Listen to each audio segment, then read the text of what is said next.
Pisces, alamin natin yung ganap sa inyo sa January 6 hanggang January 12. 1 week reading ito, guys.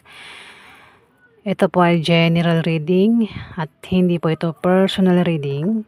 Kung hindi man tumama sa inyo, maaaring tumama sa kapwa mo Pisces, maaaring tumama sa mga kakilala mo. Okay ba? Umpisa na po natin. Ganap kayo Pisces sa January 6 hanggang January 12. Ganap kayo Pisces sa January 6 hanggang January 12.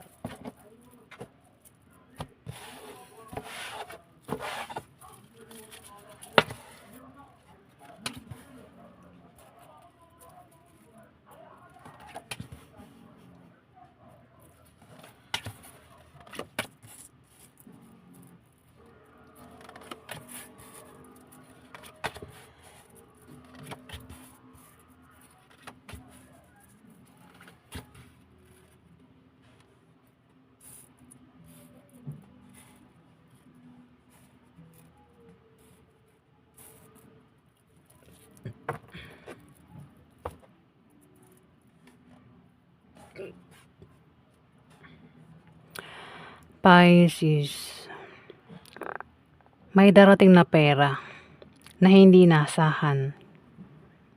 Pwedeng manggaling sa third party o manggaling sa'yo yung pera. Pwede rin manggaling sa kamag-anak o kung saan pagaling yung pera. At may tao makatanggap ng pera dito, Pisces. Pwedeng makatanggap ng pera ikaw. O kung hindi man ikaw yung makatanggap ng pera, pwedeng yung third party yung makatanggap ng pera, Pisces.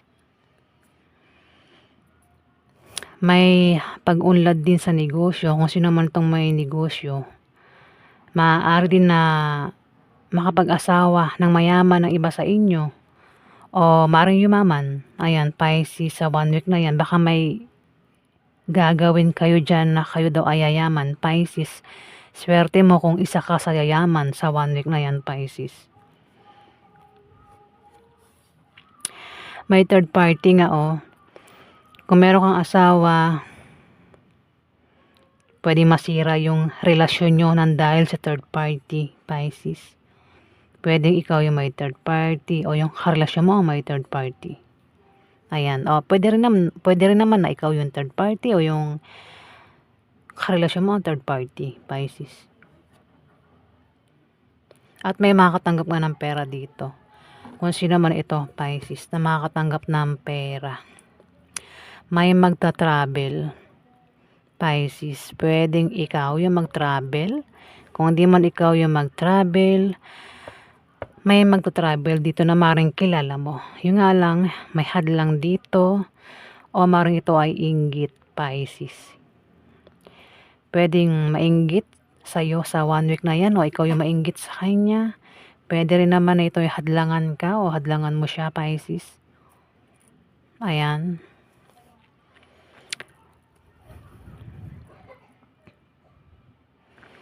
Merong kang makakasama o mga kasama. May tatlo kasi dito, proper sign, Pisces. Lahat ng may King of Clubs, Jack of Clubs, Queen of Clubs, proper sign. Kasama mo yan, Pisces. Pwedeng katrabaho mo, kasama mo sa negosyo, ka-business deal mo, Pisces. Pwede rin naman ito kasama mo sa bahay mo. May isa dyan ang hindi mo makakasundo, Pisces. At maaaring machismis kayo ng taong ito. Kung hindi man ikaw ang tinutukoy ng mga binabanggit ko, pwedeng tumama ito sa dalawa rito o tatlong ito, Pisces, kasi puro person ito May tao kasi dito, Pisces, ang may mga kasama siya na hindi niya makakasundo sa 1 week na yan. Pwedeng ikaw, pero kung hindi man ikaw, pwedeng kilala mo ang taong ito na hindi niya makakasundo sa 1 week na yan, Pisces.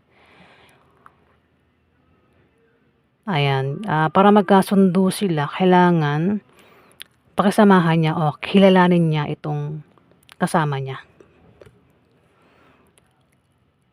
Maaaring ang iba rin sa inyo, Pisces, ay magkaproblema sa bahay nyo, pamilya nyo, gustusin bilihin, Pisces, kailangan mo rito ng suporta.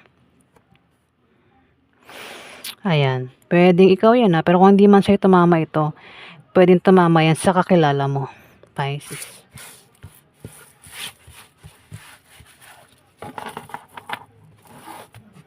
Ano pa ganun kay Pisces sa January?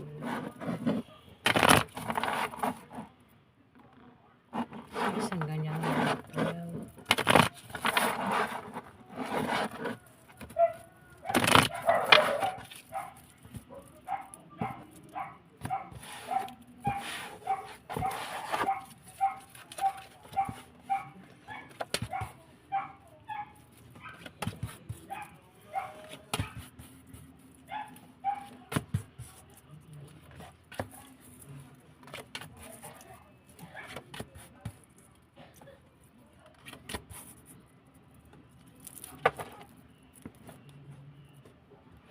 Pisces, may tao dito ang hirap pumili sa dalawa sa 1 week na yan.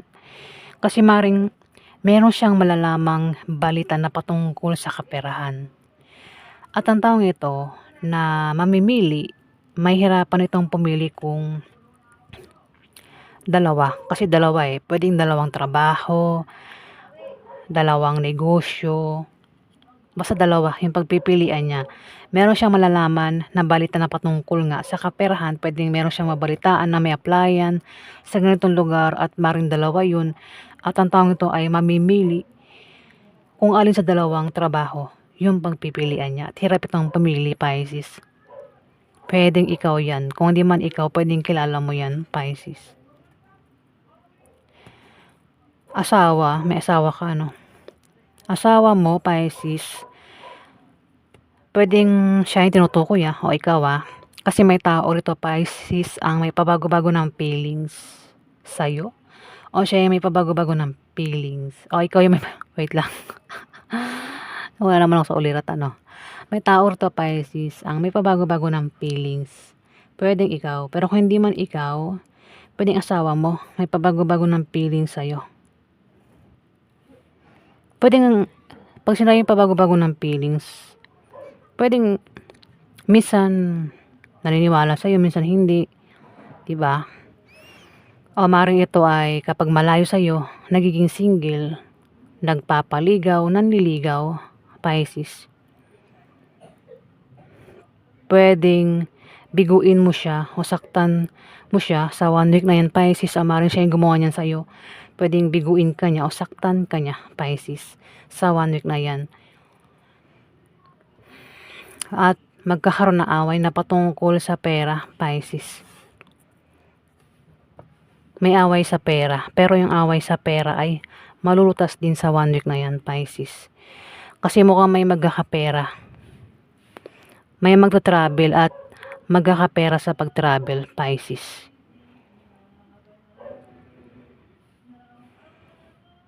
Kung may negosyo, may paglago sa 1 week na yan sa negosyo.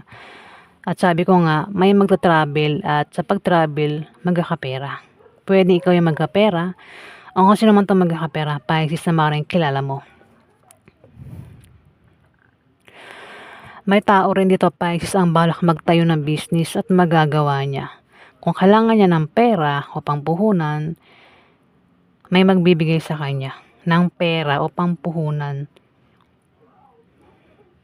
Kung ang taong ito ay may trabaho, maaaring ma-promote o lumaki yung sahod niya sa 1 week na yan, Pisces. O utang. Kung utang man ito, Pisces, ayan, maaaring makabayad na sa utang sa 1 week na yan. May nakasuporta lang dito. Kung sino man itong magkakaproblema sa pera, kasi may away nga sa pera, pero may nakasuporta sa kanya. Pwedeng bigyan siya ng pera, pautangin siya, para siya yung magkapera. Ayan, Pisces, pwedeng ikaw yan, pero kung hindi ikaw yan, pwedeng kilala mo yan, Pisces. Ano po yung outcome sa mga Pisces? Outcome naman tayo. Outcome po sa mga Pisces. January 6 hanggang January 12.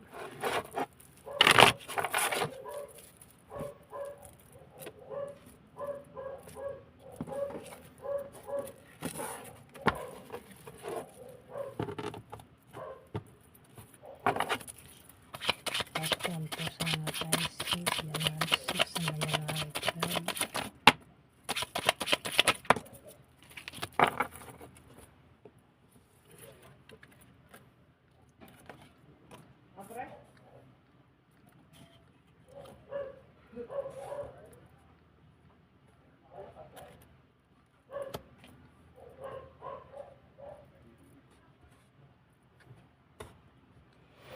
Pisces, may tao magbibigay ng problema sa inyo sa 1 week na yan. Kaya siya ay magkakaproblema. Kung sino man itong bibigyan ng problema, pwedeng ikaw. Kung pwede rin naman na ikaw yung magbigay ng problema sa kanya sa 1 week na yan, Pisces. Talagang binigyan ng problema, no? Merong ganun. At may tao rito, Pisces, ang nagbabalak magtayo ng business sa 1 week na yan. At yung business na itatayo, kahit maliit lang, lalago, Pisces. Maaari din na may tao dito magpapayo na patungkol sa negosyo. Ayan, Pisces. Ayan po yung ganap sa inyo, mga Pisces.